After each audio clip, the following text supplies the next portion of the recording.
oli keksitty tämmöinen laite, joka maksoi useita satoja euroja ja jonka jokainen maailman asukas halusi itselleen. Ja sitten suomalainen yritys oli sen markkinajohtaja maailmassa.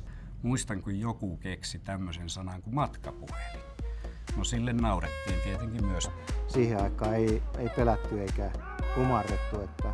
Se oli aika hauskaa aikaa, niin ensimmäisen päivän jälkeen mä totesin, että nyt mä oon tullut kotiin. We were changing the world.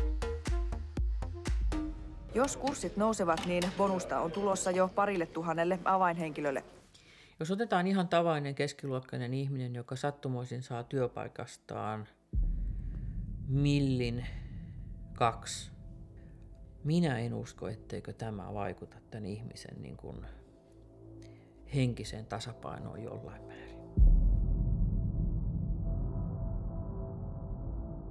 Viime yönä Suomessa esitelty kännykkäuutuus hämmentää matkapuhelinalaa. We could work our asses off and it would have no impact, no effect whatsoever. And now it's gone.